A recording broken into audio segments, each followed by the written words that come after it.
बहुत समय पहले नितेश नामक एक आदमी एक छोटी सी गांव में रहता था। वो एक बहुत ही नेक और ईमानदार आदमी था। वो छोटी उम्र से ही अपने पिता की तरह मटके में कुल्फियां बना के उसके बाद उन पे रंगीले बर्फ भर के उन्हें बेचता था। कुल्फी, कुल्फी, मलाई कुल्फी, पिस्ता कुल्फी, बादाम कुल्फी, रोज कुल्फी, ले लो भाई ले लो। घर पे बनाए हुए ताजा कुल्फी, सिर्फ 5 रुपए में आपके मनपसंद कुल्फी। सभी बच्चे उसके जोर जोर से चिल्लाने पर, उसकी बात सुन के उसके बनाए हुए कुल्फी स्वादिष्ट रहने पर उन्हें खरीदते थे। ऐसे उसकी कुल्फी का व्यापार अच्छा चलता था। एक दिन जब नितेश कुल्फियां बेच रहा था, उसके पास एक बालक आता है। अंकल, जरा ये लेके मुझे एक कुल्फी देना। तुम सोने का चेन के बदले में कुल्फी मांग रहे हो? किसका है ये? ये चेन मेरी माँ का है। उन्होंने मुझे कुल्फी खरीदने के लिए पैसे नहीं दिए, इसीलिए मैंने उनको बताए बिना ये चेन लेके आया हूँ। ये लेके मुझे कुल्फी दे दो। तुम्हारे माँ को बताए बिना ऐसे इतनी महंगी चेन लाना गलत है ना बेटा? ऐसे नहीं करते। ये चेन अपने माँ को वापस कर दो। मुझे तभी पैसे दो जब तुम्हारे पास है। ऐसे कह के उस बच्चे को कुल्फी देके वहाँ से चला जाता है।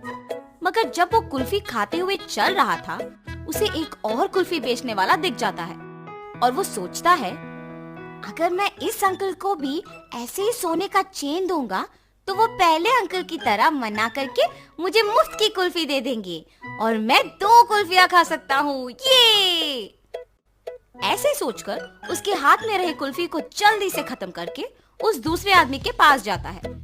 अंकल अंकल, ये चेन लेके मुझे एक कुल्फी दीजिए ना। ठीक है बेटा, 1 कुल्फी क्या 2 लेके खाओ। ऐसे कह के बबलू के पास से वो चेन लेके उसे 2 कुल्फियां दे के वहाँ से चला जाता है। बबलू अपने दोनों हाथ में कुल्फियां देख खुश होके चेन के बारे में भूलकर खाते हुए वहाँ से घर चला जाता है। इतने में बबलू की माँ सोने का चेन ना दिखने पर घर पूरा ढूंढती है और तभी बबलू घर आता है। बबलू, क्या तुमने मेरा सोने का चेन देखा है बेटा? यहीं पे रखा था। अरे रे, 2 कुल्फियां मिलने की खुशी में मैं तो चेन के बारे में भूल गया ना। अब अगर मैं माँ को ये बताऊंगा तो मुझे पक्का डांटेगी।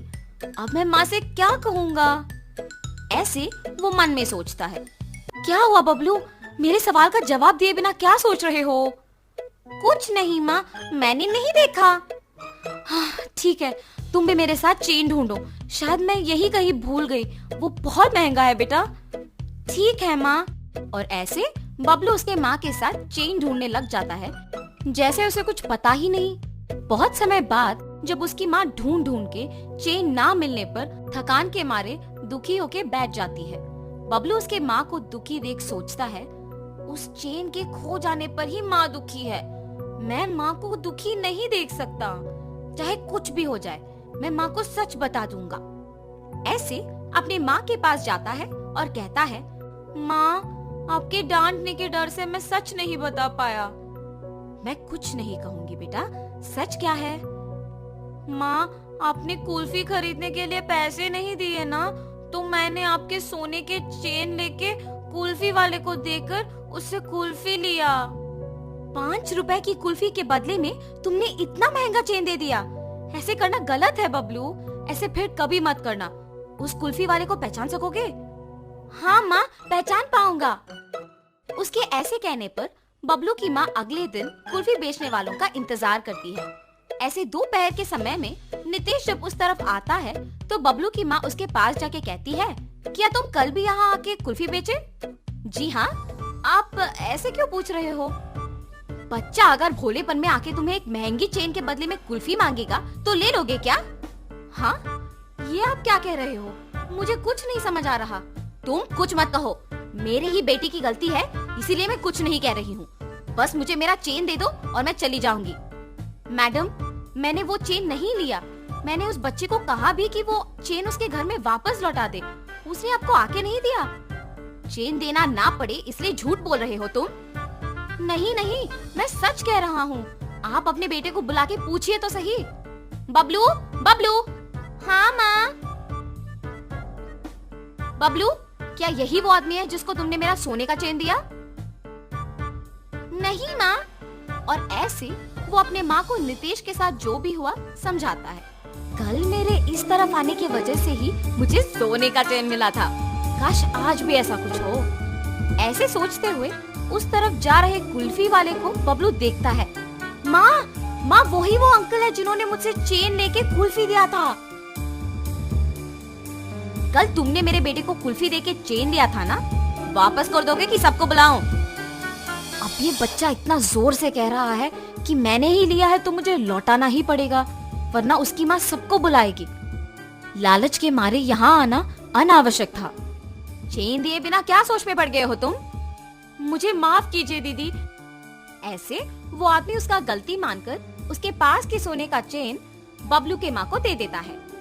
बच्चे मासूमियत में अगर आके महंगे चेन के बदले में अगर कुल्फी मांगे तो क्या दे दोगे?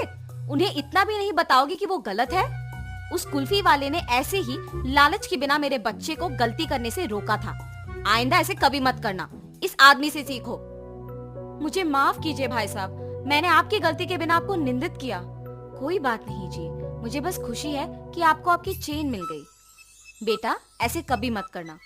मैंने सोचा कि वो अंकल भी आपकी ही तरह चेन लौटा देंगे। सब लोग एक जैसे नहीं होते बेटा, अच्छे लोग और बुरे लोग होते हैं। इसीलिए घर में अपने माँ बाप को बताए बिना कुछ नहीं करना चाहिए। आगे से ऐसे नहीं करूँगा अंकल। ऐसे कहकर खुशी से अपने माँ के साथ वहाँ से चला जाता है।